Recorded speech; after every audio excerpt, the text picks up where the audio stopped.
welcome to episode 171, where John may have stuffed some stuff in his mouth, but we're not going to hold that against him, because why would we? I'm Jack, followed by my host of... Were those Jack branded nuts, John? No, they're from Amazon. They're Jack sausages. Brian. Duncan. Jamie. And John. And a very happy Jack. Welcome to this episode of 171. Let's do a quick station identification. Do you love resin bases? Then go to our sponsor, Elric Hobbies, for all of your basing and basing accessory needs. Use code HERESYABB at checkout for a discount. Legendary Monument Hobbies. Monument Hobbies is a one-stop shop for all of your painting needs. Use code HERESYABB at checkout for a 5% discount on your purchase. Pop Goes the Monkey. Find maker of third-party accessory bits of arms, legs, backpacks, and more, where you can get 10% off your first order over $125 with code HERESYABB at checkout. Let's do a quick station identification. And thank you to our patrons. Without you, none of this will be possible. Tonight we have the Tallarn book, is the Battle for Tallarn. What's the official name of this book? The Word of Blake? The Battle of Tallarn Part 1. The Battle of Tallarn Part 1. Never to see Part 2. I mean, we'll get Part 2 about the same time that we get 4th edition 5, maybe 7. Who knows? I don't know, but before we get too far away from it, let's do some quick hobby progress. Duncan, do you want to kick us off? Oh, sure, why not? So, if you saw the Wednesday post that John puts up of everybody who worked on anything in the hobby chat, I have worked more on my 2 dreadnoughts for the Night Lords. I'm actually about 3/4 done at this point. There's touch-ups on the metals and some details that I still need to get fixed.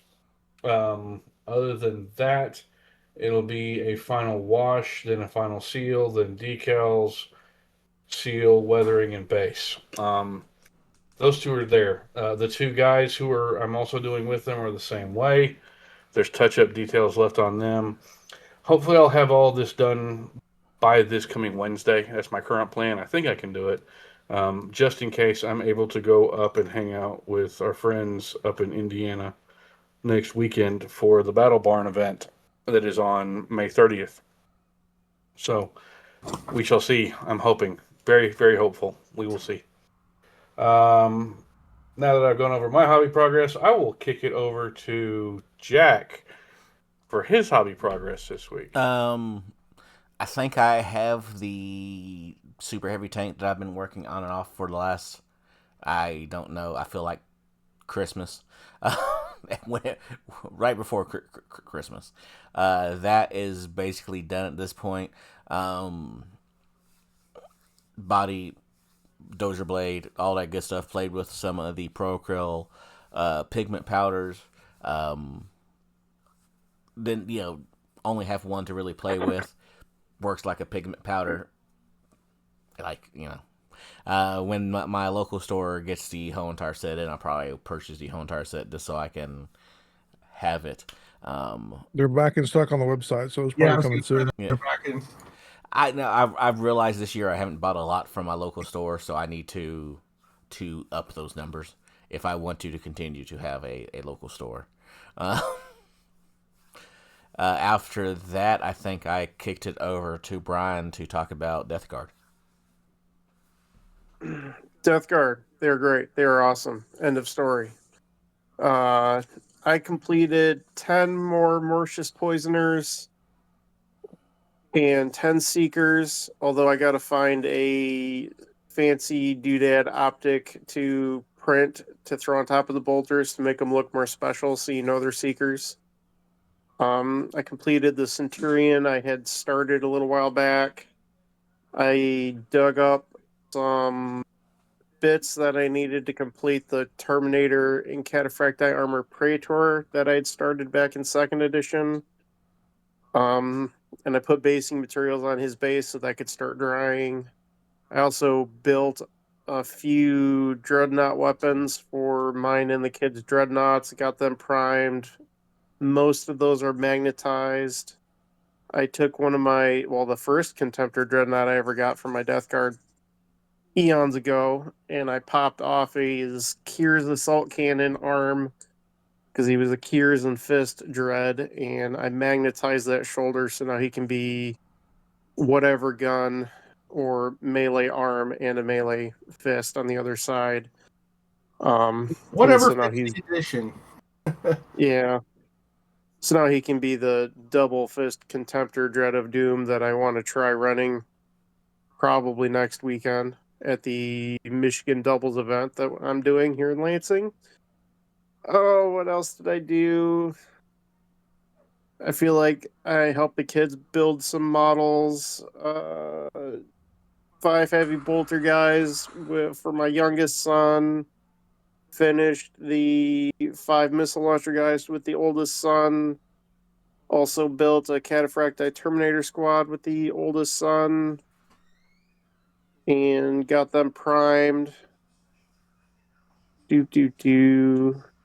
Spent a metric boatload of time and equipment finishing projects at my brother's house and at my brother's neighbor's house and at my cousin's house. Digging trenches and putting in drain tile and all sorts of stuff. That's, I think, about the extent of my hobby progress. What about you, Jamie? I've had a really weird week, like at home and at work, so I haven't gotten a whole lot done. I have been printing like mad and test fitting and doing a paint test for the space prison. So trying to figure out what I'm gonna end up going with on the inner walls and stuff like that before I've tried like 3 or 4 different color combinations and I'm not set yet. So it is what it is. It's been a weird couple of weeks. So let's guess go with John. See how much he's going to humiliate everybody else. I did not get a ton done. So the Wednesday after we recorded, I built a couple of pairs of sponsons for my Hellblade that I kind of dusted off. I had a case of the dumb, and I built 2 right-handed sponsons for one of the weapons, and then correct way for the other one. Luckily, I bought a glaive, so I can build the 2 left-handed sponsons for that one. All the Mechanicum stuff that I've been kind of working on for stage 2, which is the Castellax and Thanatar, I got all those base coated and highlighted in the 2 weeks. I also got base coated and highlighted the super heavy drill part of the super heavy drill. I had some tech priests and Karl and other characters laying around. I got those base coated, and then yesterday I got those dry brush highlighted on all their cloth. I picked up 16 Vorax prints from Andrew and got those glued together and primed. And while I was priming, I went ahead and primed all 60 of the bone pickers I converted a while ago, and the 50 tech thrall conversions I did. And then yesterday, I've been kind of, not long after Christina passed, I ended up putting up a paint rack behind my door where my old GW pin board used to sit. And so the pin board's just kind of floating around looking for a spot for it. And I finally decided to clear off a lot of Christina's Disney pins and other random pins and put all my GW pins up. And that, I think, broke my finger because it's freaking hurting today. Getting pins off of a cork board and putting it onto another cork board is a great way to screw your hands up if you're doing it for a couple hundred pins. So what you're telling me is you hobbied and you bled again or hurt yourself. I did not bleed through this. Yeah, it might be internal. We don't know. We don't know. Yeah, it's bright red. So then today, I decided to work on some Saturnine Terminators that I got a while ago. So I'd originally converted my Saturnine Terminators from Tortuga to be heavy destroyers, which had fan rules in 1.0.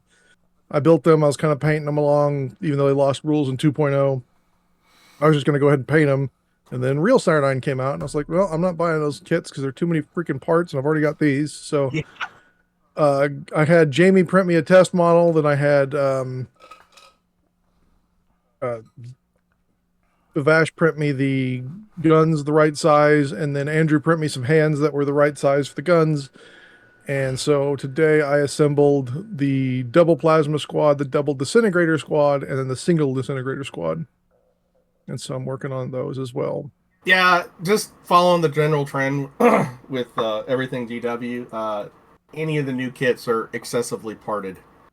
Yeah, that's kind of the other thing that got me to print those Voraks. I'm pretty sure they're not far off the plastic conversion line, but after building Castellax and Thanatars, I didn't want to build 16 75 part Voraks. So I was like, Yeah. I think I'll just print these things in 4 parts.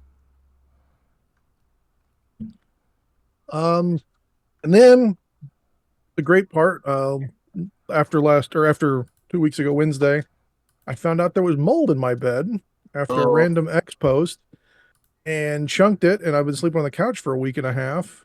But luckily everything came in today, so now I can start putting a new bed in and start getting decent sleep and actually do some hobby progress. Yeah, because you definitely don't get any hobby progress done on a regular week at all. I mean, I've been napping a lot, so there's that. And there's nothing wrong with a good solid There's nap. not wrong with a nap. I mean, if anybody who listens to us thinks there's something wrong with a nap, they're wrong. Or they're like probably under the age of 30. Maybe. Yep. Maybe. But yeah, that's all the hobby progress I got done. Oh, I forgot something. Uh-oh. What did Brad forget?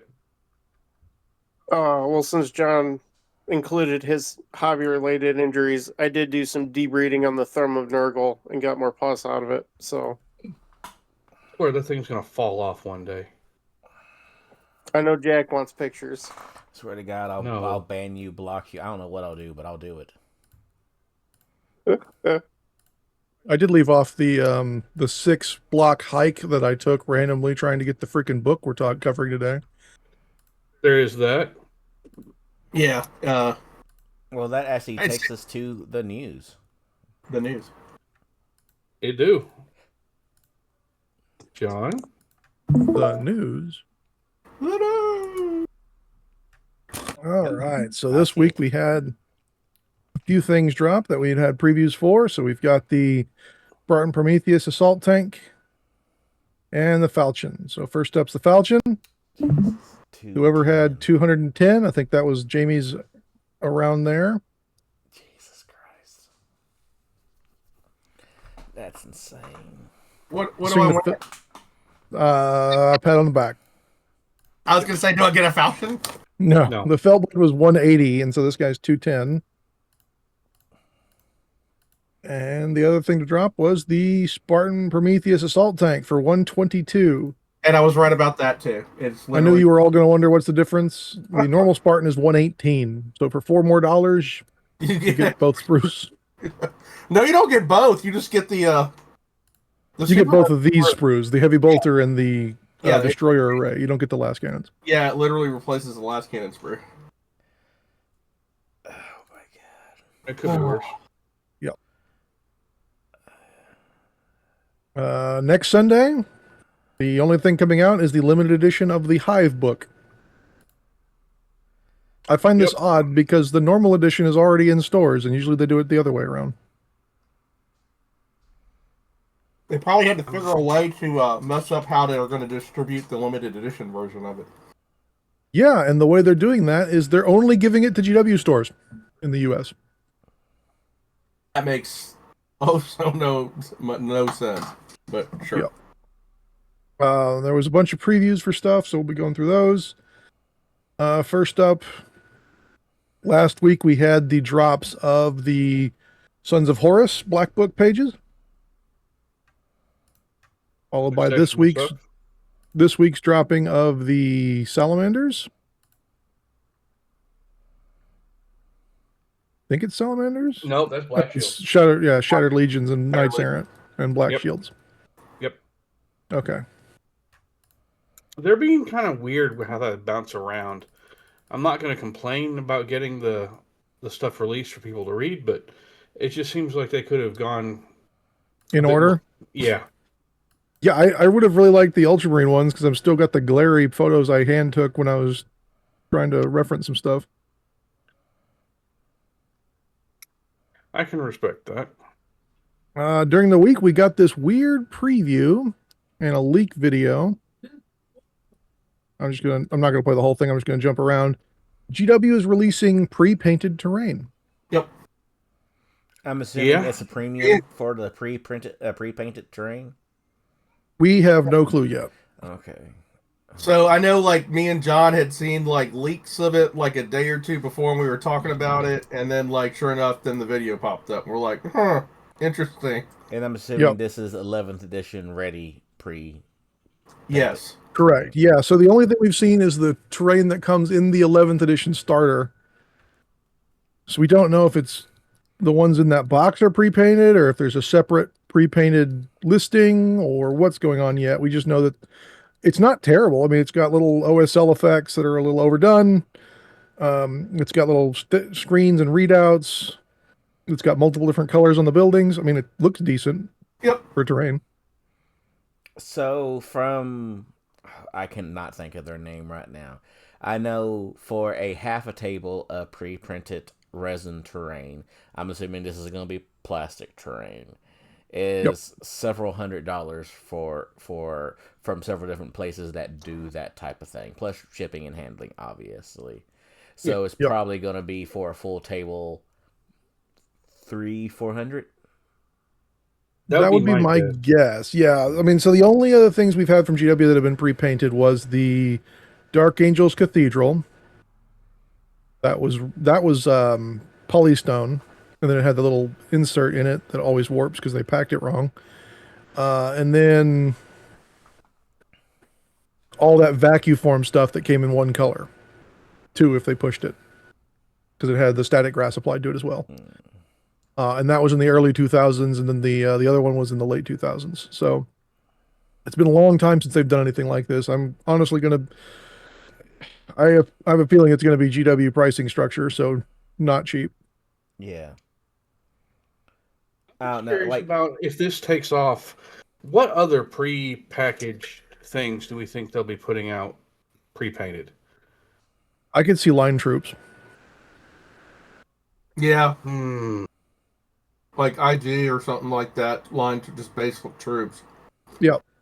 I hope they don't do something stupid like Dust did, where they start making rules for the different colored models and things like that. I can kind of see like Xenos races, because you usually need more Orc Boys or Tyranid Gaunts or things like that you're just going to be fielding hundreds of them. Yep. But I mean, like, a box is what? $80 to $90 for base troops? Yeah, so double it. Are you going to double it? They're going to be No like challenge. $200 for 20 IG?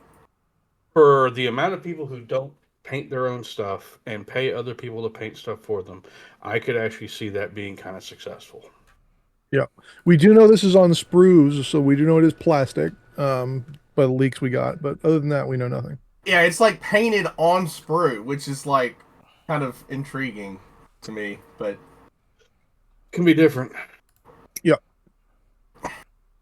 Next up, there was some neat conversions with the Cog Fort. Yeah.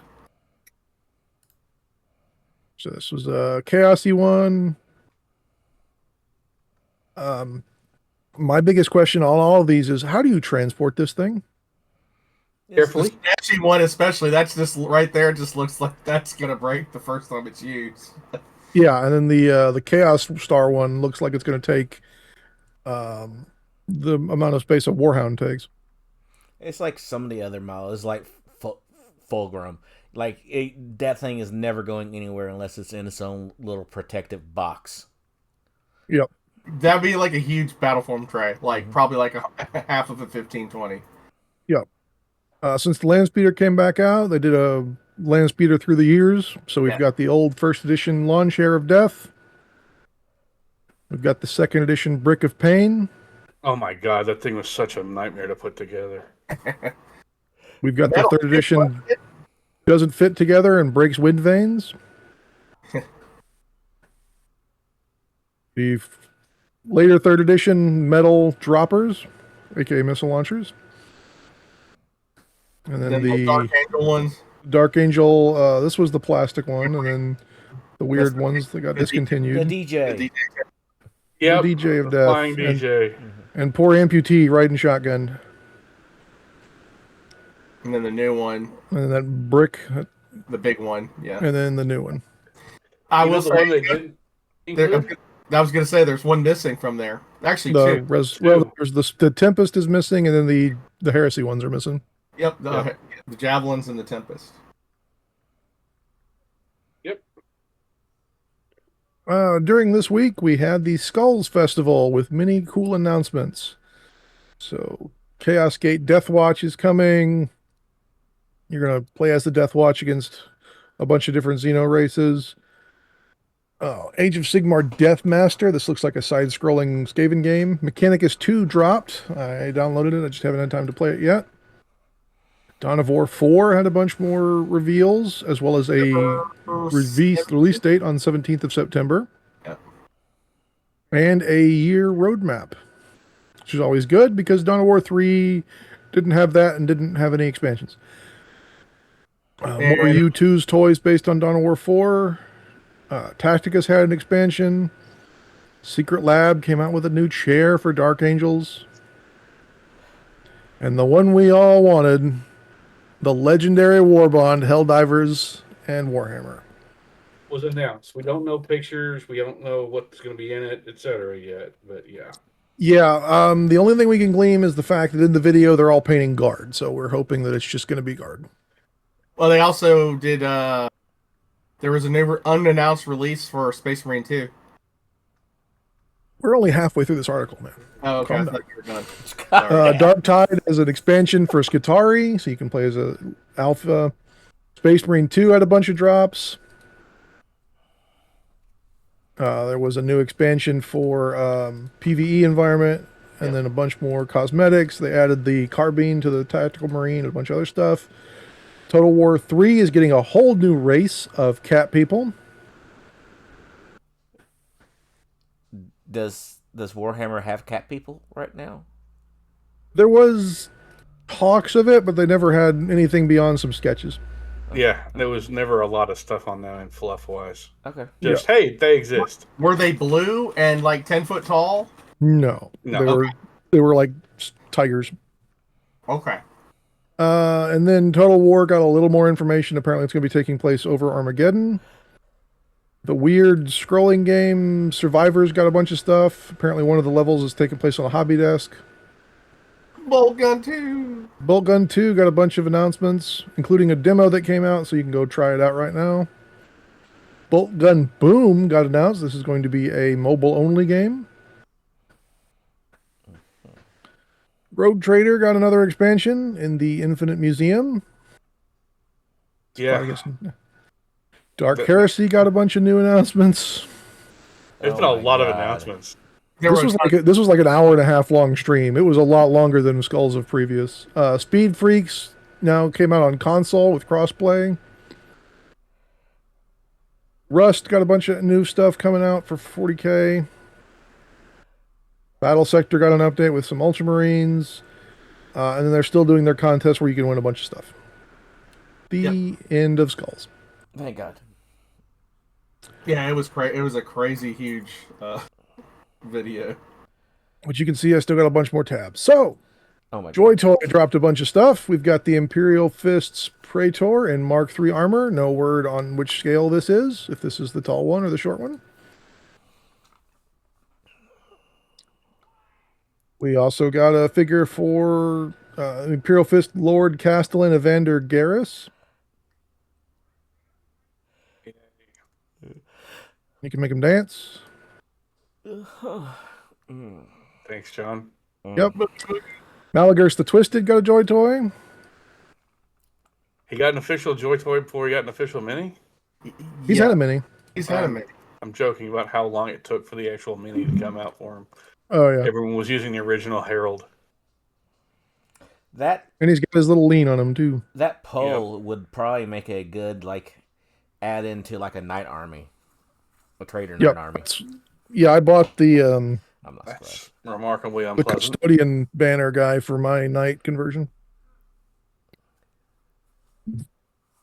And Katie's Necks of the Raven Guard got a Joe toy. Okay. Fuck that guy. Mm. Starforge dropped a bunch of stuff. Jack, you ready? The Iron Heart of the Iron Warrior. The Iron Heart of the Iron Warrior. Yep. Okay, so it unattainium. What's the unattainium price? Because I know So that's the what base model is $82. It's literally a heart with an Iron Warrior's logo on it and the 4th Legion on the back. Okay. Unobtainium version is $478. Jesus fucking. What?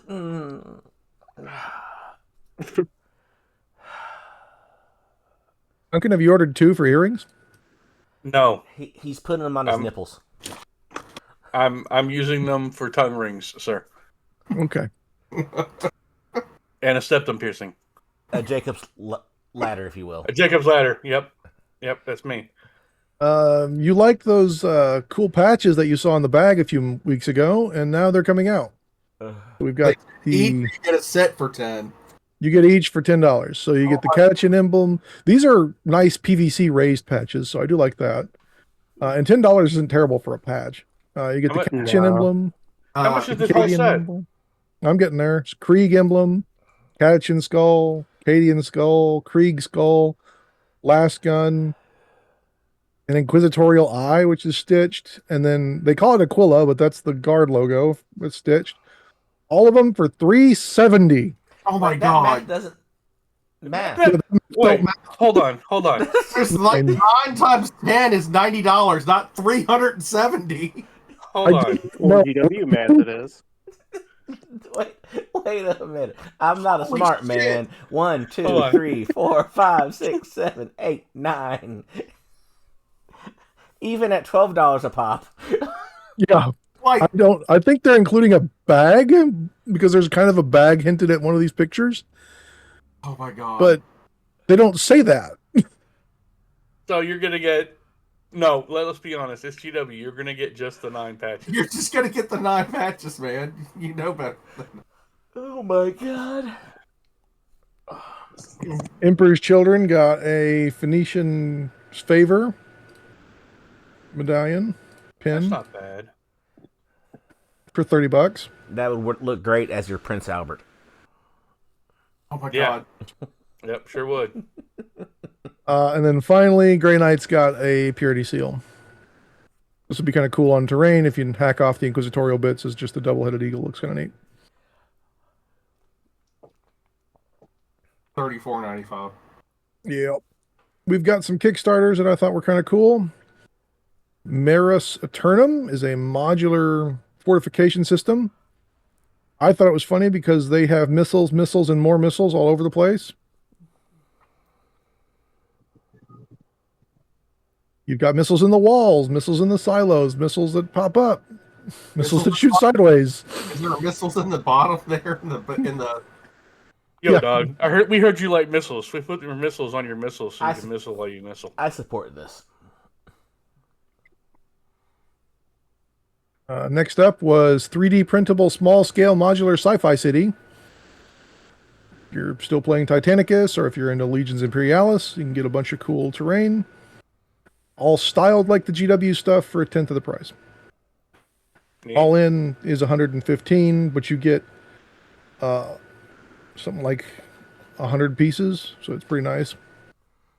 I've got physical prints of some of this stuff. They used to sell this in hard plastic, so I've got some of the hard plastic stuff in the cargo ships. I wonder how well those would scale up. Not great, judging by the stuff that I've got from them. That's sad. But Brian would be really happy for BattleTech with them. Yep. And then finally, Doom of Castograd, 3D printable Grimdark terrain and minis. The Krieg we have at home. Oh, this is Warsinger. Okay. Yep. So he's got some Kriegers, he's got some Trader Guard, Preacher, A train. a train. Can I get just a train? I have STLs for a train if you really, really want it. I have STLs Looks for a like- train, but you know what? That looks like a More trains the merrier. BattleTech thingy. Union. Looks like a 4-year drop shit, like a Union class. And then some ruins. Crashed, not Valkyrie. Bunkers. Not GW bunkers. Yep. Oh, that's kind of cool. It's like a A 3D printer. They included a 3D printer. 3D printer. Sharpshooter add-on. So they're still doing add-ons and stuff for the as more stuff unlocks. So they're unlocking more tanks, Send me the link. musicians, more train cars, dead people. Oh, mystery. Not a Not German half track. Mystery half track. Oh, I just realized we forgot to cover the Vestroyan release. Oh no! Yeah. Well, Yeah. couldn't you just say that they're out and like it's GW pricing on the individual weapons packs? Oh, I wanted to get Jack's response.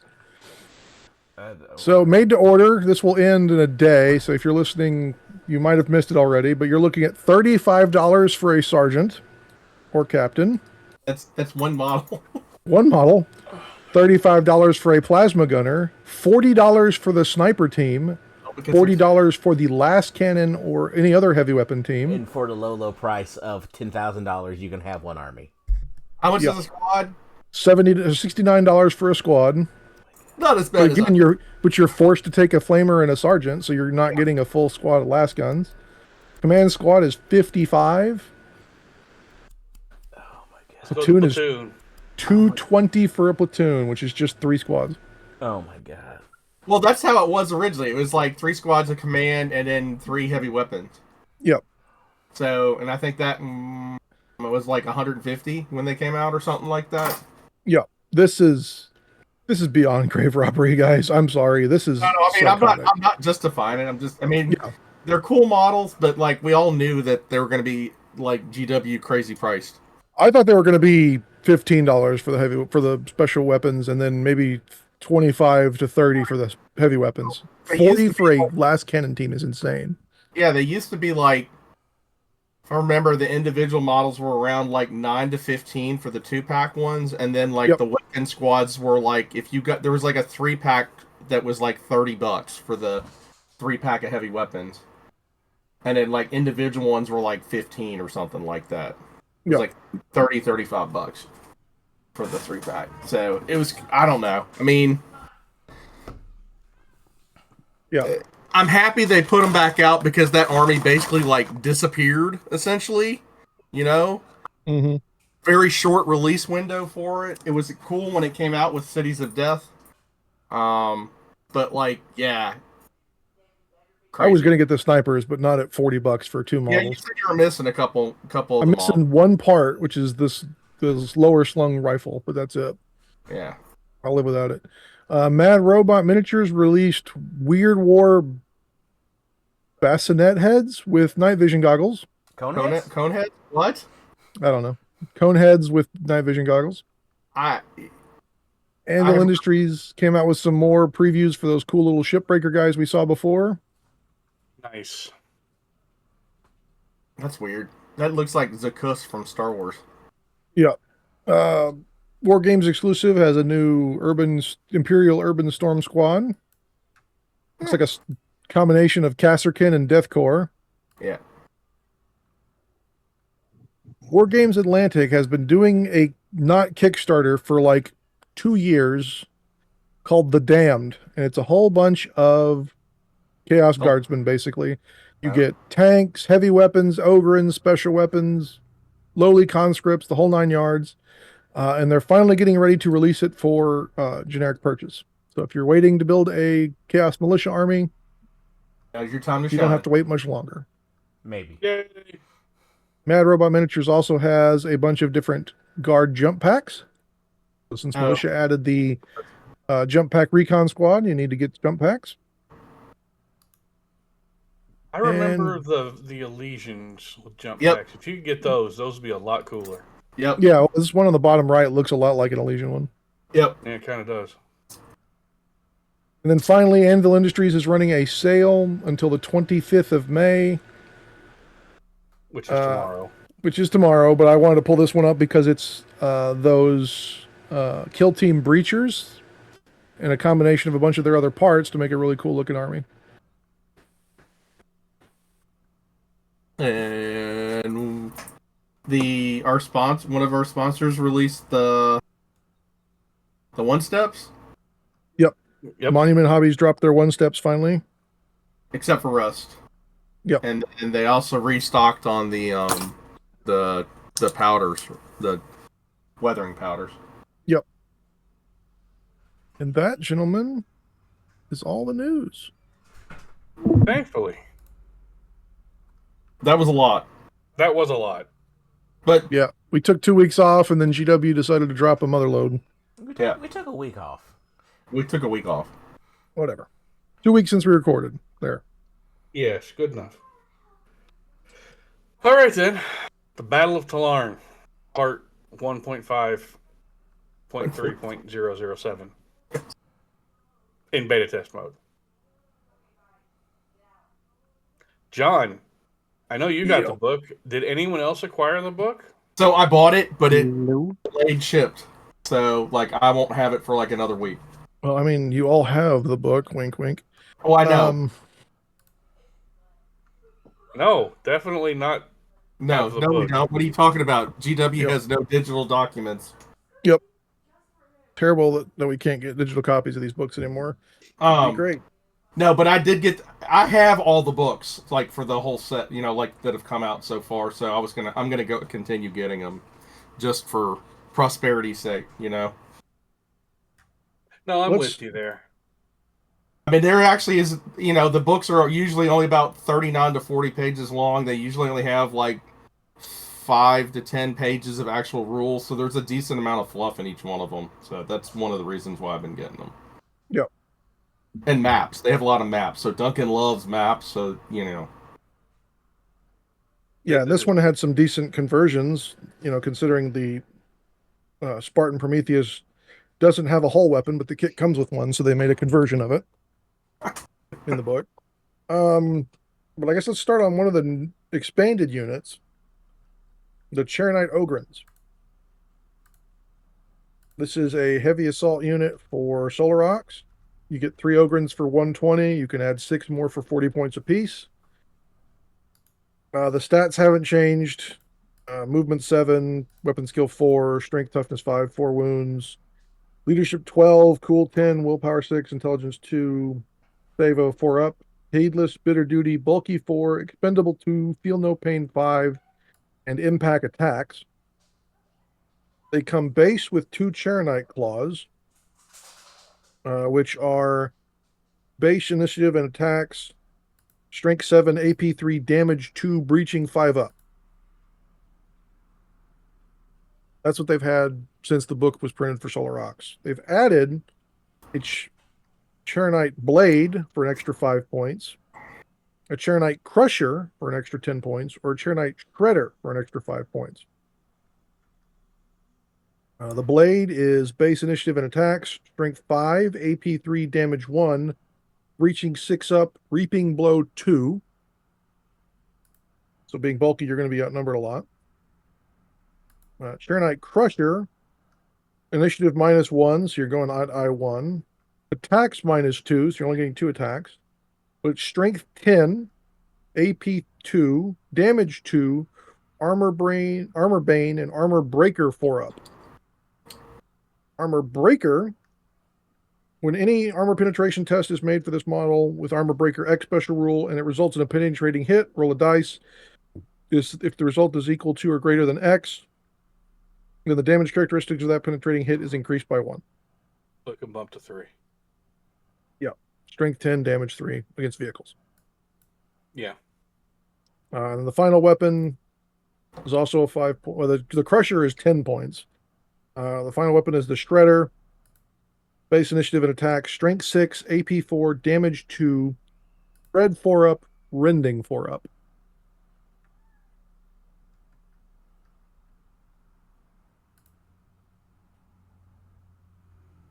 They're super slow. Well, they're ogre in armor. I mean, what do Yeah. you expect? And I being don't mean that bulky in there. 4, I you're don't not mean- you're not putting them in a lot of things. No, but something I'm kind of confused on. All right. So for me to score Vanguard on you when you're holding an objective, you have to be holding that objective. Yep. Now, if you have Expendable, which they do, Expendable 2, I would then score 2 less points, right? Yep. But they're heedless, so they can never hold an objective. Yep. So what's the point of Expendable unless they're going to start including more, in essence, kill point missions where you're going to be scoring. Kill point and first strike and whatever else. That's I think the only thing I fact can think of. changes that for you, Duncan. Oh, You don't actually have to be claiming an objective. You just have to be within range of an objective now to get vanguarded. okay. I'll have to double check the fact on that. Well, you do that while I talk about the other expanded unit. Yes. Yes. The rapier section. This is a support for Solar Ox, 30 points for a gun and one rapier gunner, one rapier carrier. You may include 3 additional rapier carriers for 30 points apiece. Movement 6, ballistic skill 3, weapon skill 3 on the gunner. The carrier is T6 with 3 wounds. The guardsmen are T3 with 1 wound. Bulky 4 on the carrier, slow and purposeful, support unit 1, and rapier section for their special rules. Do they have that weird rule where like you have to kill the if you're shooting, you part? shoot the gun. If you're close combating, you hit the people. Ryan, I just checked the fact, and the answer is no. If an enemy unit which cannot control or contest because of heedless is forced to fall back after starting the assault phase within 3 of an objective, is that condition referred to as a status for scoring victory points as per the Vanguard X special rule met? Answer no. So, yeah, it doesn't work on objective parts. So, what's the point of that unit then? I think it's what John said and what I said. First strike or kill points. Yeah. I think we might see more missions with first strike or more missions with possible kill points coming soon. Interesting. Yep. And then the rapier carriers, they come with a Gravis multi-laser array. They can swap that to a Gravis heavy bolter for 5 points, laser destroyer for 25, mole mortar, which is the new option for 25, and then quad launcher for 20. The mole mortar is 36-inch range, 2 shots, strength 7, AP 3, damage 2, heavy D, so going up to D3, barrage 0, armor bane, pinning 1, and a new special rule called subterranean. Shooting attacks made using a weapon with a special rule interact with cover saves, shrouded damage, mitigation rolls, armor facings, and the flyer subtypes, and levels differently than normal shooting attacks. The following effects are conferred to any weapons with a special rule. A cover or shrouded damage mitigation roll may not be made to discard wounds or penetrating hits inflicted by a weapon with this special rule, but armor or invulnerable saves may be made as normal. Hits inflicted by a weapon with a special rule against vehicles always count as targeting the vehicle's side facing. It may never target a model with the flyer subtype. God, I would hope not. That'd be kind of like watching Sharknado or a mole just leaping out of the tremor. Yeah, it's like a graboid jumping out of the ground to go after a helicopter or a plane. And then finally, when targeting unit containing model with this or inside area terrain, which has multiple levels, hits inflicted by a weapon with this special rule may never be allocated to models on any level other than the lowest level. Again, no graboids jumping. No graboids. It's not a graboid coming after your flyers. They're going to come out with ass blasters next. Ass blasters, yes. Yeah. For those who haven't seen Tremors, you're missing out. Yep. Dude, there's like 8 of them or something like that. There are, and then there was a TV show. At least. And I think they're making a new Tremors, actually, too. Oh, God, I hope not. So what do we think? Is this worth the same points as a laser destroyer? Maybe. I'm going to go with a solid yes.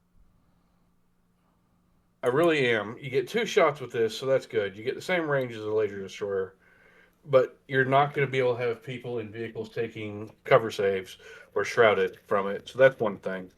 It's ignoring terrain. Yep. That's nice. Hits on the side. Strength 7 on the side. Yeah. 3 damage. Yeah. AP3, damage 3. I mean, and it's got armor bane, so add on to it pinning as well. I think that's a really solid idea. And I, for one, welcome the mole mortar back from first edition and second edition from a 40K.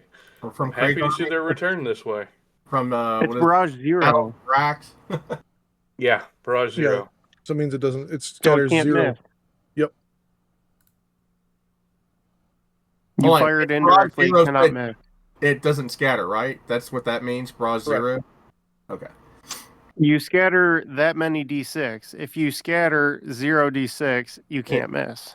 Yeah. Well, you can't miss with a blast. This is not a blast weapon. So if you roll to hit and you miss, you still miss. But because there's no template, you can't scatter anything. But if you still roll like a 1, it won't hit. No, because you're not rolling anything. That's not Barrage. Yeah. It's not Barrage, but it is Barrage. Yep. That's weird. I think that'll probably have to be faxed pretty quick. For someone that uses a barrage a lot more than I do, which is occasionally with the Cobras. Might know it better. And then we talked about it on the Patreon episode, but let's cover them again.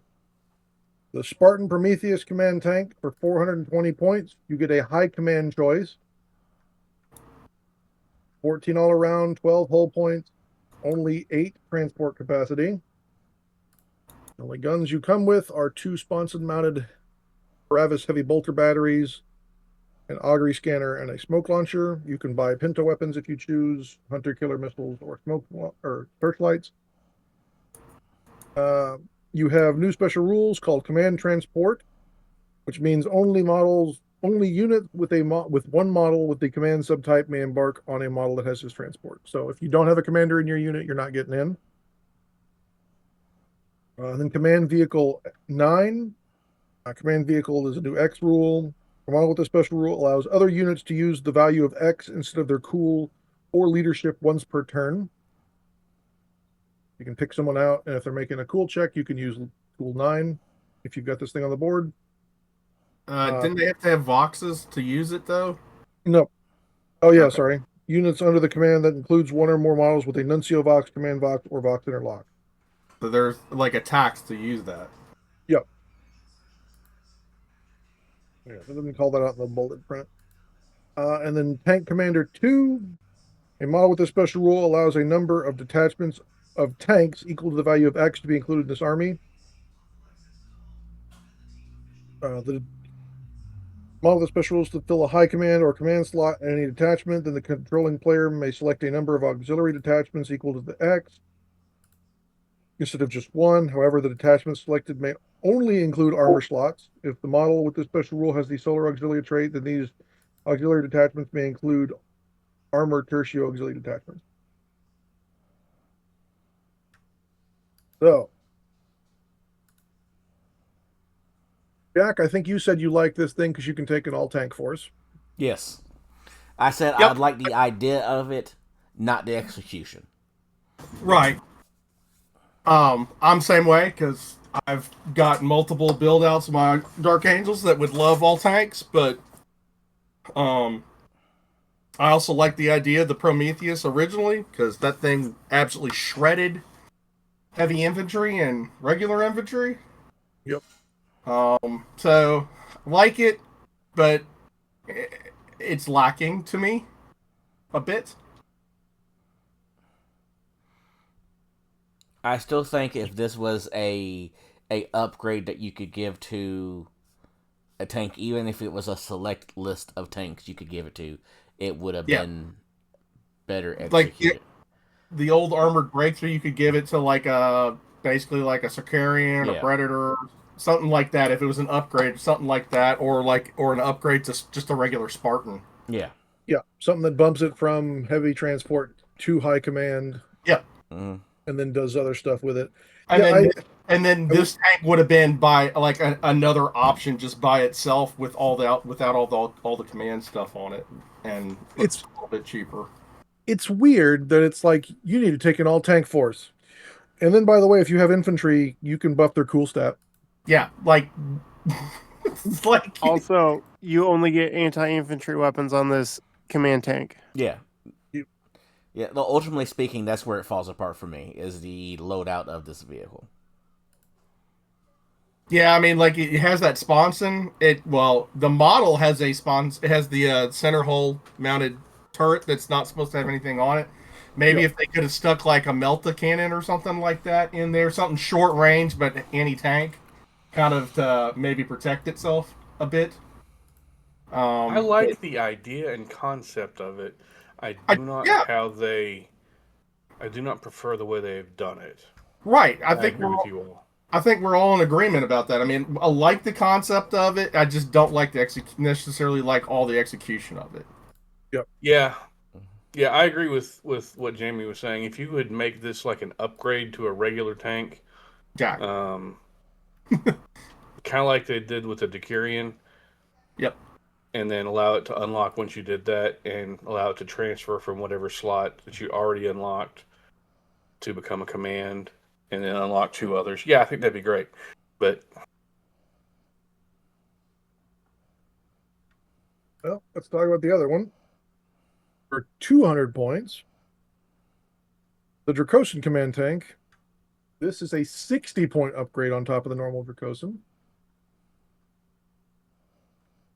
It is move 12, BS4, 13, 13, 11 with 9 hull points and no transport capacity. Okay. what's the regular Dracosan's transport capacity? 12? 22. 20. Yeah, it's over 20. It's like a full. And it's Las only 140 rifle points. It's like a full Las rifle company with 2 HQ. It comes with a hull-mounted front twin las cannon, flare shields, and smoke launchers. Which you can swap that las cannon for a demolisher cannon for 40 points.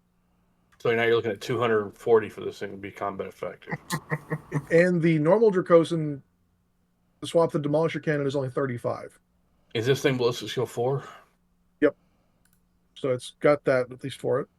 I mean, that's something, but It can take pinto weapons, hunter killer missile, up to 200 killer missiles, searchlights, and dozer blade.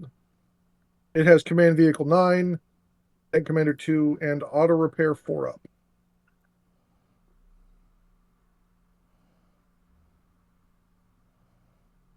As well as armored warfare, I think is a tank commander rule.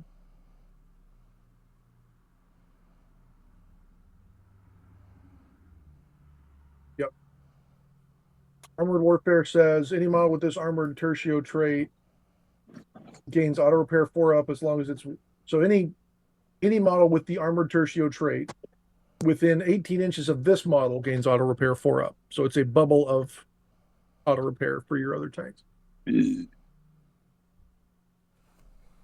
I think this one got the worst end of the stick, losing all of its transport capacity. Yeah, I mean, okay. Speaking of someone who doesn't play Solar Ox on anywhere even close to ever, this doesn't sound great at all. No.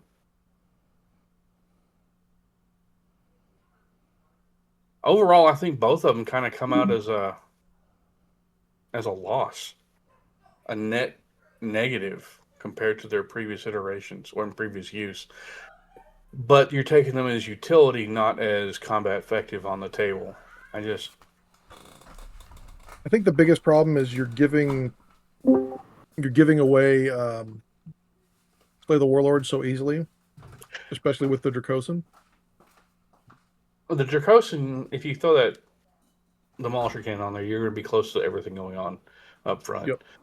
And the weapons on the Spartan are also close up weapons. They're not standoff shooting weapons. I'd say they're more. Yeah, I mean they're not las cannon range, but they're more mid range. Yeah, if I were determined to build an all tank army for Heresy, for whatever, for Marines, would I take the Spartan? Yeah, I probably would, just so I could have the stuff done that way. Would I be happy about it? No. It is 2 full armor slots, so I mean that's its unlock. Yeah. And you could use it in that mid-range shooting capacity if you have no intention of taking troops, which kind of limits you from doing whatever. So, well, I mean, like a lot of people are gonna. It has transport capacity for a command unit, and usually a lot of people's command units tend to be Death Stars. So, I mean, it's not a Land Raider Crusader, but you're not wrong. It kind of has that position where it's like, hey, we're getting in close. I'm gonna assault this squad with whatever's in it, this Death Star unit in it. Those heavy bolters will significantly weaken whatever you're going into, you know? Yeah. That's the way I would look at it. But like, yes, it's in a weird spot. With Transport 8 though, you're not putting a ton of Death Star in there. Well, I mean, if you're running this and then you're putting like a high HQ with say 5 Terminators with it, or it wouldn't even be 5. It'd be, you can't even fit 5 in there. It'd be like 3, right? Yeah, or you could fit a squad of 5 or 6 suzerains and a couple characters or something like that. Yeah, I mean, because remember, this is your high command choice. You're not getting a Praetor with this. Yeah. Yeah, so you're maybe putting a champion with a 5-man command squad or something in there. Yeah. Still feels kind of gimpy to me. Yep. I think it could use some tweaks. I just don't see them selling a lot of them, just because it's more expensive than a regular Spartan, right? And I like the thought of it. I like what they tried to do with it, but like they didn't fire it. They kind of whiffed on the execution of it. I mean, like I'm there with you on that, Jamie. It's a nice idea, a good attempt at execution, but it didn't quite stick the landing for me. Yeah, it's about halfway. For me, it's about halfway where it needs to be. Yeah, that's a good way of putting it. It's about half the way it needs to be. Either up the transport capacity or like, yeah. I could actually see it actually being where it could be and where it should be if the points cost was reduced. Yes, I could see that.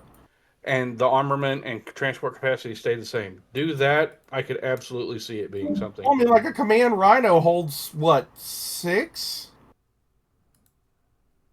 Like a Damocles Command Rhino? I think it holds 6 spots. I believe so. So, I mean, this is kind of like in that position, and the Damocles really can't do anything other than relay, you know. No. I mean, you're not wrong. Again, it's yeah, it's 6. It's a swing and it's a ground ball the first. To me, I mean, it's not a knockout out of the park. The Dracothun is straight 3 swings going for the fences strike out if we're gonna go that way. No, because I don't think it actually is. I think it is not the greatest way of doing it, but again, it still allows you to have that option and stuff opened up. I think they're both about the same way. It's a ground ball between first and second that lets you get on base, but it's not anything that's going to win the game for you. For anyone listening in Europe, these are baseball connotations. Baseball terms, and for the people not in the United States. I think it's functional. It may be, and I think that's about the best you can say about it. Is it's functional. I think you're giving up too much with the Dracothun. I think both of them give up too much.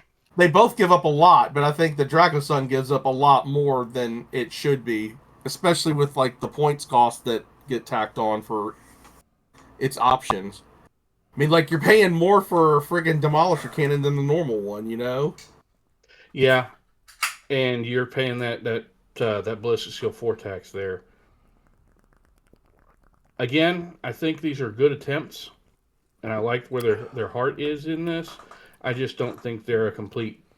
They're not a complete whiff, but they're not a complete win either. I think both of them could do with more tweaking. Yeah. Definitely a points reduction, but I think they're a good attempt. So, kudos on them for attempting to give us what we want, or what some people want, but they didn't quite make it there. But, I mean, it's better than what we had before, which was nothing. Nothing, true. Yep. So, having the ability is better than not. So there's my take on it. John? Yeah, we got one more special thing. This is a lot of reading. Please no. The Cohorts Vegas Itinerant Cohorts. This is a new detachment that can be taken for any faction or alliance to add automata to your army. Automapia? Automapia. Robots. Ribbits. Messed up robots. Rock You 'em may sock. only take a single one of this detachment. You get 4 heavy assault choices, all prime, 3 support, all prime, a fast prime, 3 recon prime, and an elite prime. What did he say? 4 heavy support? Yes. Isn't it Yeah, the 3 Terminator heavy ones. support and then a war Oh, machine? yeah, it is. Yeah, it is 3 in a war machine. Sorry, Okay. Claire. Sorry, Slots I in was this detachment confused for a may- second. Yep, slots in this detachment may only be filled with the following units selected from the Mechanicum Tecmata Army list: Castellac Destructor Maniples, Castellac Battle Maniples, Borax Attack Maniples, Thanatar Siege Maniples, Ulterac Strato Squadrons, and Domitar Battle Maniples. All units of this detachment must have a Prime Advantage from the Vegas Prime Advantage list chosen for them. The Prime Advantage selected must be the same for all units that are selected as part of this detachment. All models of this attachment with the Cybernetica trait replace that with the Vegas trait instead. So this is a bunch of dumpy robots that they found on a world. They're kind of dumb, but they decided to throw them at the enemy anyway. Okay, so I don't know Or- what any of this stuff is. Just being honest, like you said, a lot of names of stuff. Until I see them, I don't know what they are. But just so I can understand this correctly, I could run a base army of Ultramarines, and I could ally in Solar Ox, and then I could add this detachment because it's not an allied detachment on top of that, so I could be running 3 different armies, essentially. Yep. Yeah. Not counting Super Heavy, because Super Heavy doesn't have to match your primary And focus. even better than that, if the game is 1,500 points or less, you can just take this as a primary detachment. Okay. It includes no Also- command slots or the ability to add them. Such an army has no additional auxiliary or apex attachments linked to this auxiliary primary detachment, but may still include allied detachments as normal. If this option is used, then use the following secondary objective added to a mission: Carnage and Pandemonium. In the victory subphase of the turn, a player whose army includes a cohort Vegas detachment uses the primary detachment. If one or more enemy units had its last model removed as a casualty, then that player scores 1 victory point every time you kill an enemy unit. If one or more of the units removed as a casualty had the variant of line X, add +2 to this number. Note that the secondary objective is scored once per turn, not once per unit removed, meaning the maximum number of points you can score in a turn is 3. And you So could there's take- a lot of really wonky rules on these guys. Yep. So I'm gonna skim them. I'm not gonna read the whole thing because it is an entire page into itself. Yeah. So there's each one of these, and the problem is just reading this now, I just realized that you have to select the same prime advantage for everybody. So because some of these are more quote unquote choppy with the Vorax, or a little better in close combat, whereas some of these are better in shooting. You have to take the good with the bad. Yep. So Battlefield Orphans is the first one. All models in this unit selected to fill the prime slot must begin the battle in reserves and gain Cortex Corruption and Expendable 1 special rules. We'll get to Cortex Corruption. Everybody gets it. When it's deployed on the battlefield, modify their base weapon skill and ballistic skill by +1 to a maximum of 4, and the base toughness characteristics of all models in the unit by -1. At the end of the last turn of a battle, models in this effect subphase of the final end phase, all models from this unit are removed as casualties. They all die. Yep. So these aren't dumb robots. These are robots that are irradiated, are messed up, aren't communicating properly, and are just broken Suicidal. from war. Yep. Next one is misplaced reinforcements. They all gain Cortex Corruption, Expendable 1, and Infiltrate 9. And must be deployed using Infiltrate. Or if this is possible, placed into reserves. If this is impossible, placed into reserves. They must deploy all of its models more than 12 inches from an enemy model. And then all models in the unit begin the battle with 1 less wound. Once the unit selected to fill this prime slot enters play, so when they come on from reserves, if you put them in reserves, the base weapon skill and ballistic skill characteristics of all models in that unit are set to 2. However, in the effect subphase of each of the controlling player's start phases, modify the base value of weapon skill and ballistic skill by +1 to a maximum of 4. So it's like they were left out there, and as soon as you got in proximity, they turned on and started waking up, and they're slowly cold booting up into capabilities. Yep. Daddy, Mama. Halfway there. Corrupted programming. All models gain Cortex Corruption, Expendable 1, and Fear 1. Replace any variant of Explodes X with Explodes 4-up. In addition, in the charge subphase of both players' assault phases, if the unit that is selected to fill this prime slot is not locked in combat, or has not had a charge declared for it, it immediately suffers cyberthergic feedback, which is you start taking wounds. Yep. Then finally, Malign Influence. They gain Cortex Corruption, Expendable 1, and Hatred all models that are not automata. In addition to units selected to fill this prime slot, can have shooting attacks made for it that target friendly units. Such attacks are resolved as usual and must use all weapons available to the attacking unit, but the target unit cannot react, and either player may score any victory points as a result of such attacks. If at the end of the controlling player's turn you haven't shot something, and you selected to fill this prime slot has not made attacks in the shooting phase or assault phase, the unit suffers cyberthergic feedback. So you better shoot something with all your guns all the time. Or be even in if it's combat. friendly. Yep. And then finally, the Cortex Corruption special rule that's on everybody. Unit that includes models with this special rule may not be joined by other models, and no model with this special rule may be target of any cyberthergic right by friendly models. Yep. They're broken robots that are not properly under command. They're radiated. They've just gone mad. They're the 80s robots gone crazy shtick from movies. They really are. This is poor man's Dark Angel Men of Iron. It kind of is, and that is something that's kind of neat about them. They're not properly under control. They're broken. It's definitely a way of showing wild robots out of control doing whatever, and I think it's neat. Yep. If you just want to season in some Mechanicum stuff into your army, it's a great way to do it.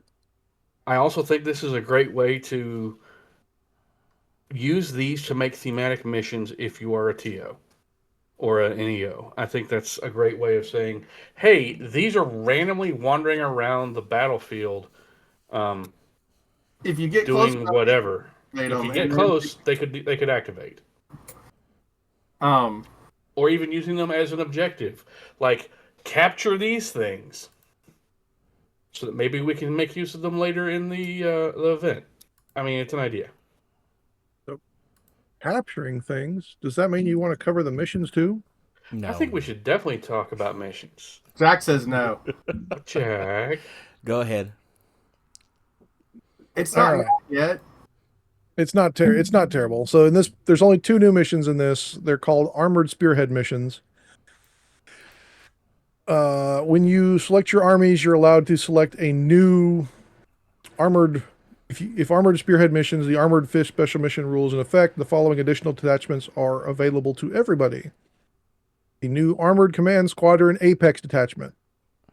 3 prime armor slots. All slots in this detachment may only select prime traits from the Armored Spearhead trait prime list. The Armored Spearhead prime traits are hardened systems. A model with this prime trait may have repair test made for it in the effects subphase of both the controlling player's start and end phases. That's nice. And suspensor web stabilizers. A model with this prime trait is always counted as stationary for the purposes of Heavy X, regardless of whether or not it moved.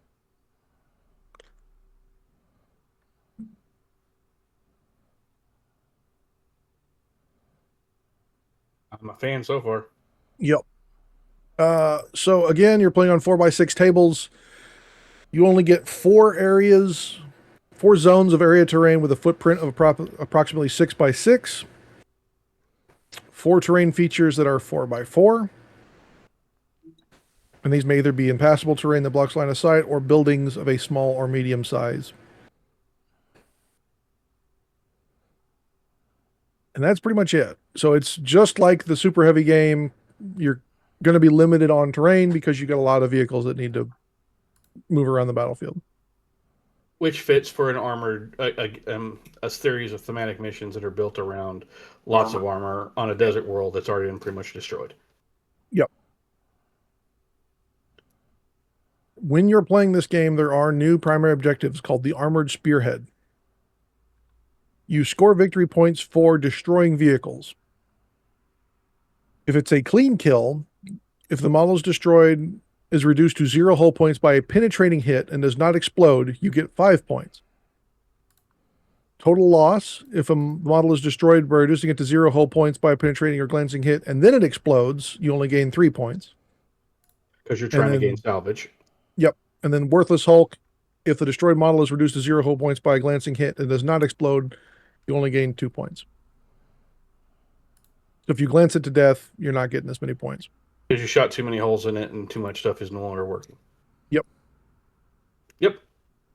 It's thematic. Makes sense. When a unit that includes no models with the vehicle type has an attack made for it that results in an enemy model with the vehicle type being removed as a casualty, the controlling player of the attacking unit scores victory points based on the following. You get 1 point, period. Regardless of the unit that made the attack, the following modifiers are applied to the number of victory points. A model with the vehicle type and base hull points characteristics of 7 or more than 7 hull points is worth 2 points, 2 additional points. So you score 3 points if it's a 7 hull point or more. And if it's a super heavy or knight, you score 3 victory points. That's to represent the dudes themselves killing it, not a tank killing it. Makes sense, again. Yep. So if you're trying to take over vehicles as you blow them up, or try not to blow them up so you can use them later. Yep.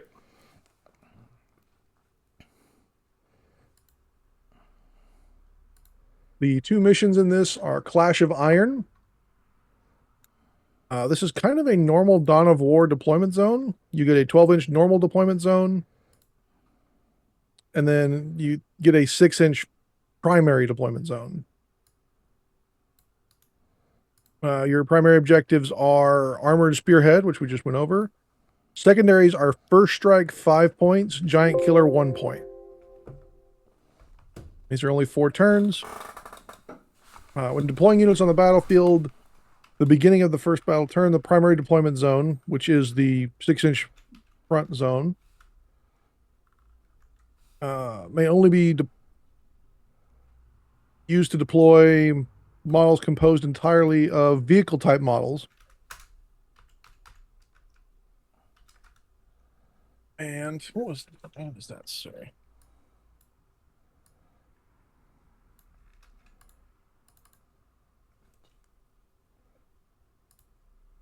Including transport subtype. So only transports go ahead and go in that little 6-inch area.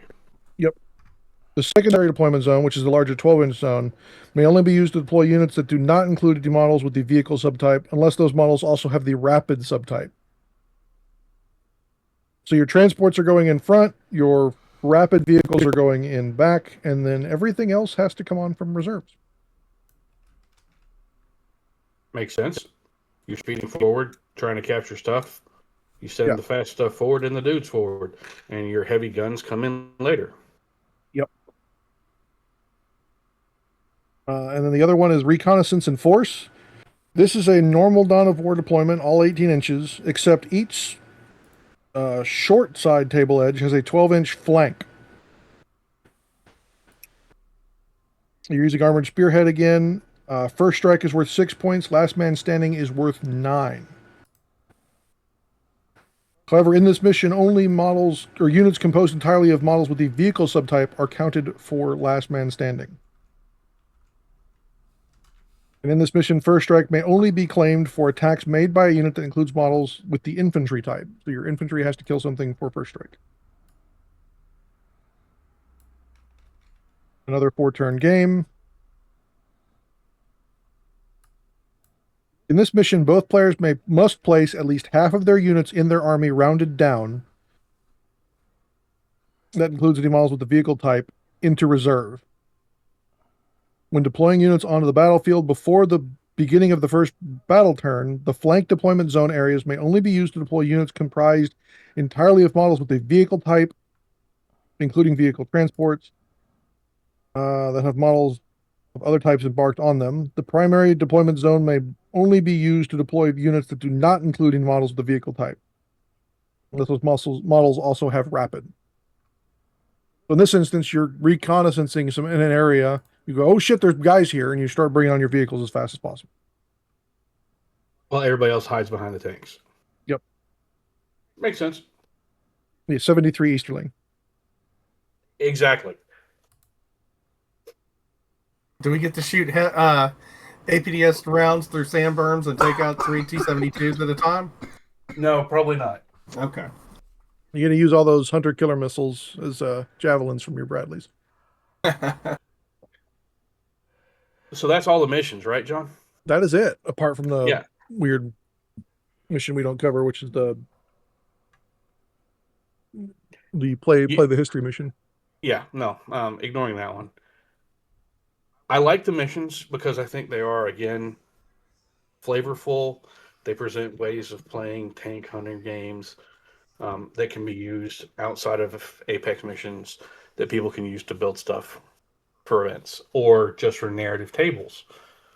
If you remember, I don't know how many people went over to the Battle Barn before it was the Battle Barn, or have played like Fearix, where they have tables that have missions tied to the tables.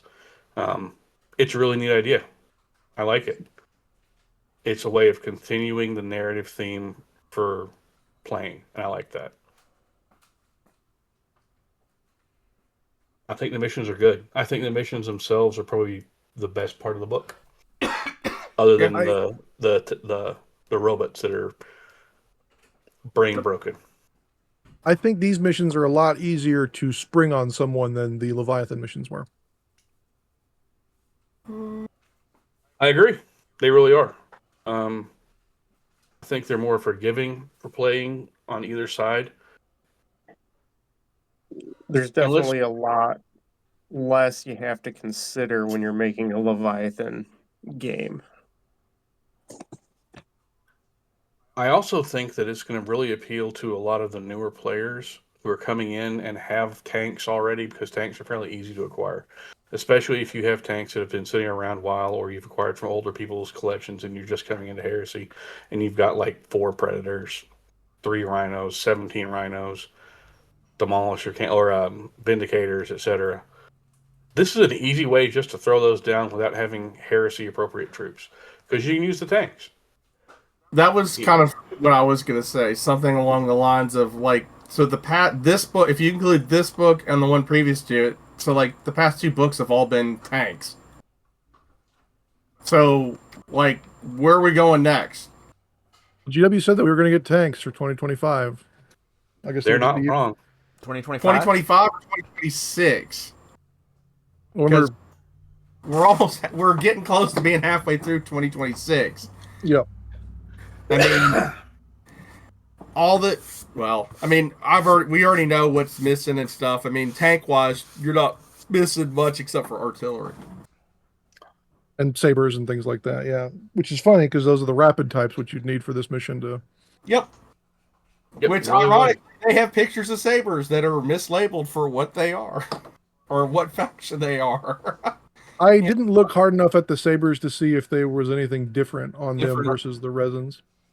I don't have it in hand, so like, I mean, I've built enough resin sabers to, I've got 11 built and painted or whatever, so like, yeah, I know them in and out, but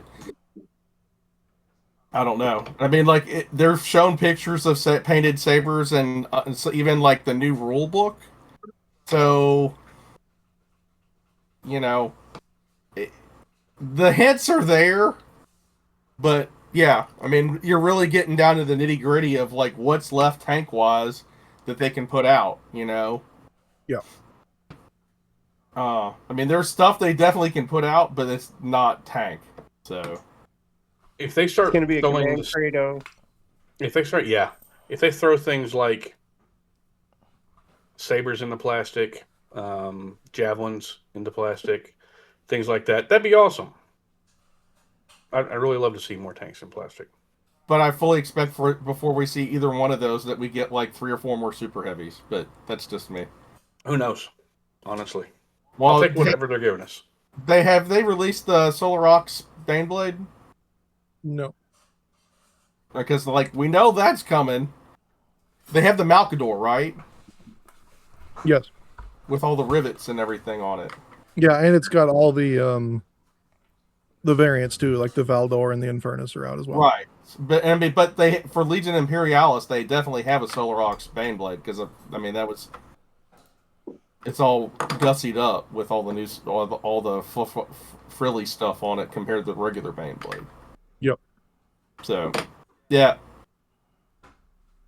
And they have there's also the heavy flamer, the Titan flamer cannon marine tank that's based off the Falchelon. Cannot wait for that model. I want yeah. If we keep wish listing, we're gonna keep always wanting things. That's I know it is. But I'm looking forward to what we're gonna get next. I'm just curious as to what it is. Well, aren't we kind of at the end of the road, other than the actual model for the Whirlwind? Yeah. For like everything they've previewed. Yeah, the Whirlwind is still missing. Out is the one. Yeah, he's still missing. Which is kind of weird because they came out, what, 2 books ago? Yep. 2 journals ago? And it's going to be interesting, definitely. I don't understand why that's not out, so that's kind of weird. Because I have Whirlwind at home. Well, we do, but it's a Mars pattern, not a Demos. And that's okay. But it's the one we have at home. It is. All right, guys. So, what do we think overall for the book? I think I've said this about all of them. Could have been a PDF. I think that including all of these as a single campaign book, every single one of them up to this point would have been really neat. Yeah. Like a hardback, like a big campaign. Like a single solo hardback. I think that would have been really awesome. Yeah, I agree. I mean, like, each individual book really hasn't... it's added a lot of fluff, but it really hadn't added a lot of what you would call substance to it. The rules have been fairly limited. The Skitarii one had a decent amount of rules in them, but for the most part, they've all been pretty limited on rules and new battle style or new gameplay. But I'm happy they are coming out with new gameplay missions and stuff like that. For the size of the books themselves, I think they could have included more rules-wise, but it's something. They're giving us something that's not. So it's weird that Mechanicum have gotten so much love in these journals. I mean, they basically got 2 armies. Almost 3. Yeah. So you got Skitarii, you got regular Mechanicus, and its various iterations, and then you get the brain damage robots. Yeah. That's what I meant. The journals had 2 armies in it for Mechanicum. Yeah, you're right.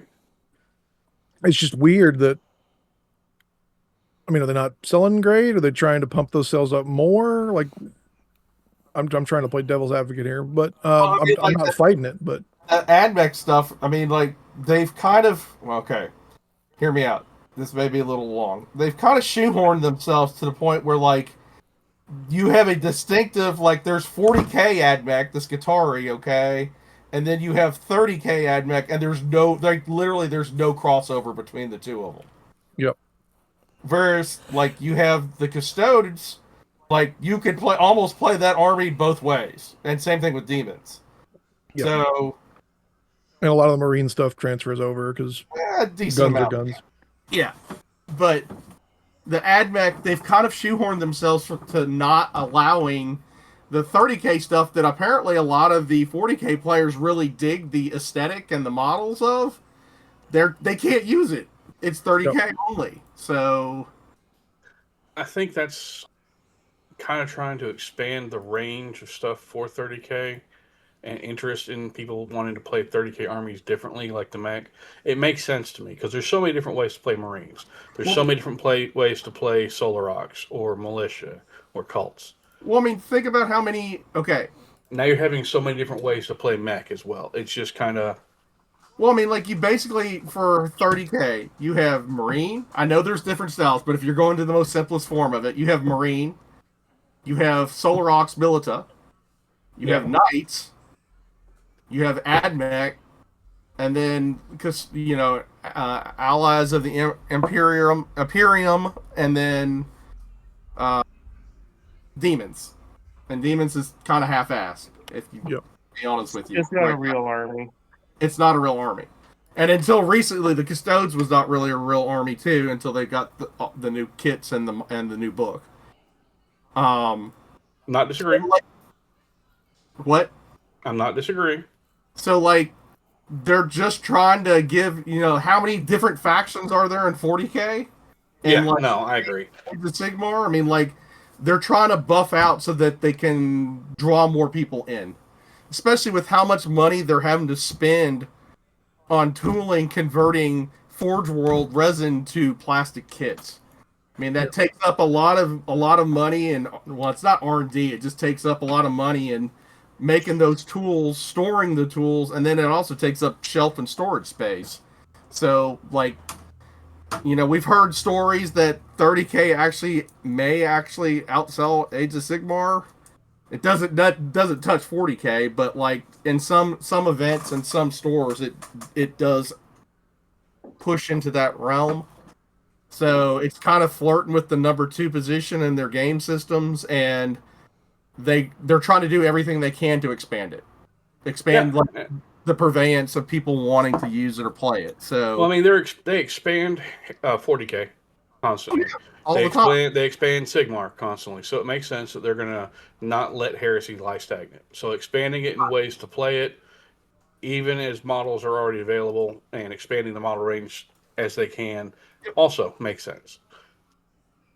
It's the GW product methodology that's been developed for decades. If you watch the YouTube channel Olden Demon, he's got good videos talking about what killed fantasy to begin with and why GW does things the way they do now. And I think it's 100% valid. Agreed. Yep. So Whether I this book, like it or not. But I agree with you on that one, Brian. This book overall, again, Jack thinks it could have been better as a PDF. What overall is the opinion on this? I'm giving it a solid B. So we're giving it letter grades. Yeah. I'm kind of in that C plus B minus range. Like, I mean, not bad, but not like you're not getting a scholarship. That's fair.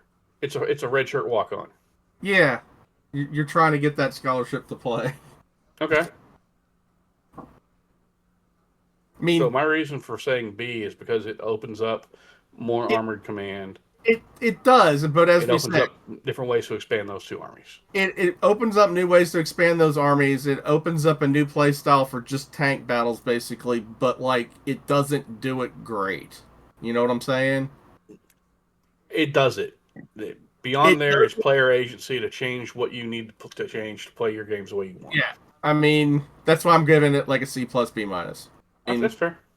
That's fair. player agency being the fickle thing that it is. It is. Brian, what do you think? I'm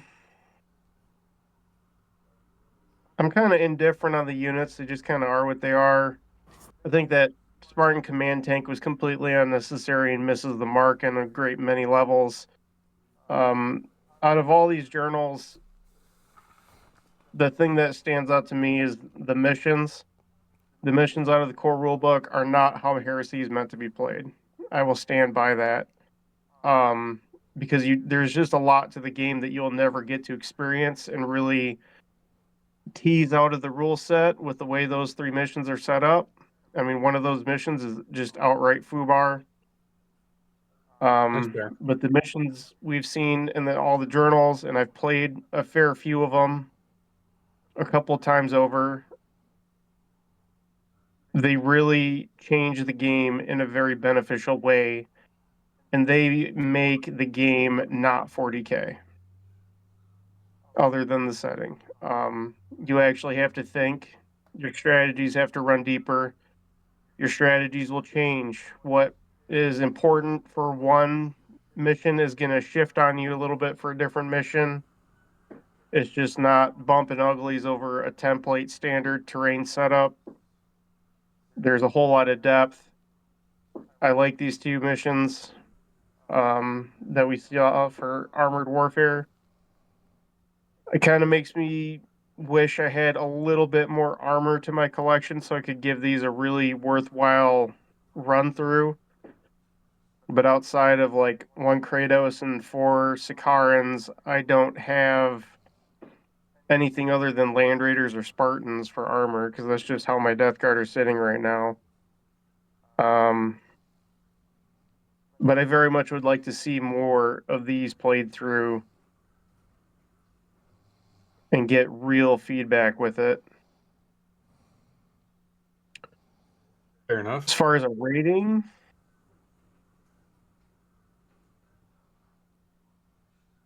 I think I'd give it a B plus out of 10. All right. John? Yeah, I think solid B is good. I mean, I like the random mechanicum detachment, just adding for everybody. I like the missions. But like you said, I think the command tanks are a big miss. All right. I think they're pretty terrible. I honestly don't know when you're ever going to see them. Again, that's fair. Event shutouts? ATC. The ATC's got that coming up. That's coming up in June, I believe. Yep. 26th. Yep. Battle Bar. We're working on a June event for Dallas, and we just got confirmation of July 18th for the next event at New World Games. I did forget to mention that in my wrap up, but we ran an event. We only had 4 people show up, but it's because it was a new store and also at the same time as Alamo, so that took a bunch of guys away. Okay. The event up at the Battle Barn on May the 30th, 3K, 3,500 points. Dice on at 10. Sign-ins at 9. It'll be a fun game. 2 rounds, 3K and 3,500. It's going on the same time as Brian's event. Brian, you got the doubles up there in Michigan, correct? Next weekend? Yes, I do. Saturday, May 30th. I believe we are starting at 11 a.m. at Evolution Games in Lansing, Michigan. 2K per player. It's a doubles event. You do not need a designated partner to show up with you. We can find you a partner as it comes up. It's newbie friendly. In fact, I encouraged a couple of guys that are brand new to the game to come up and play anyway and hang out and have fun, despite them feeling like they might waste my time. I said, I will happily invest my time in you. So it'll be a good time. We'll have Accountability Buddies prize support there in the form of posters, as well as a couple trophies to give out for outstanding hobby achievement. Nice. I don't know of anything else going on in Ohio or Tennessee other than the ATC that John mentioned. Again, shout out to any listener. Anybody who has an event that you want us to give a shout out to, let us know. Reach us on Discord, email, Facebook. Patron, Smoke Signals, Facebook, however you want to get a hold of us. Just let us know and we'll shout it out. The archaic telephone. That also works. I keep Carrier giving Jack's pigeon. phone number out to people who want to get it. They're like, how do we contact you? And I just give them Jack's number constantly. You started getting the mail order bride things yet? I hope so. Jack, have you gotten mail order bride calls yet? Not yet. All right. Well, don't worry. You will soon, I'm sure. I'm sure. Anybody got anything else? Or should we ask Jamie to tell Brian, to tell Jack, to tell John to take us out of here? Has Jack been getting phone calls about big booty King Corsos? Yes. Remember, weekly hobby hangout Wednesday nights. It's 7 Central Time, so 8 Eastern, and it's usually good fun. And it runs normally until somewhere around midnight or 1 a.m. Yep. Because people are just always here. Yep. And we've got our merch store open. And our merch We store. do. We had cool T-shirts at Adepticon from the merch store, and everybody liked them. Yep. And Please we visit have the merch store. Yes, visit that. Have fun.